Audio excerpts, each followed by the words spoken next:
Employees ఇష్యూకి వస్తే ఈరోజు PRC సంగతి ఏమైందండి, డిఎస్ సంగతి ఏమైంది? అసలు మేమేదో ప్రావిడెంట్ ఫండ్ అని నేను చెప్తా, కరెక్ట్ లెక్క చెప్తా.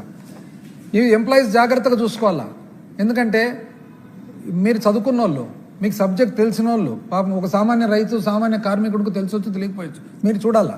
ఇటు చూడండి, రాష్ట్రము విభజన జరిగినప్పుడు మొత్తం public account liabilities, public account అంటే ఏమి, ప్రావిడెంట్ ఫండ్ కానీ, మీరు స్మాల్ సేవింగ్స్ అంటే మీరు ఏదైతే పొదుపు చేసుకుంటారో పొదుపు కానీ, small savings, provident fund, deposits, ఈ మూడు కలిపి పబ్లిక్ అకౌంట్ అవుతుంది. అంటే మేజర్గా దీంట్లో మీ డబ్బులు ఉంటాయి, ఎంప్లాయీస్ డబ్బులు. మీ డబ్బులు రాష్ట్ర ఖజానాలో పడతాయి, రాష్ట్ర ఖజానా దాన్ని దానికి వాడుకుంటుంటారు, మళ్ళీ మీకు వాపసు ఇస్తుంటారు. అయితే ఆ డబ్బులు మీవి. అప్పుడు ఏదో ప్రావిడెంట్ ఫండ్ వాడినారు అని ఎలక్షన్ ముందర చెప్పినారు కదా, ఇది వాస్తవం చెప్తాడు.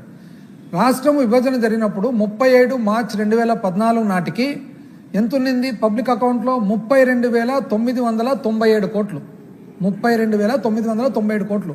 అందులో అంటే ఇది తెలంగాణ ఆంధ్ర కలిపి, అందులో ఆంధ్ర భాగం వచ్చేసి 19,138 కోట్లు. 19,138 కోట్లు. 2014 నుంచి 19 మీరు పరిపాలన చేసిన తర్వాత మీరు దిగిపోయిన నాటికి ఎంతండి? 76,516 కోట్లు.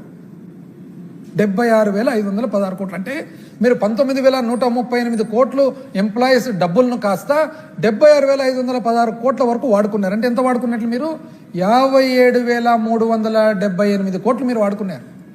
58,378 కోట్లు అదనంగా వాడుకున్నారు, మీకు వారసత్వంగా వచ్చినది కాక. మేము దిగిపోయేటప్పటికి ఎంత అండి పబ్లిక్ అకౌంట్?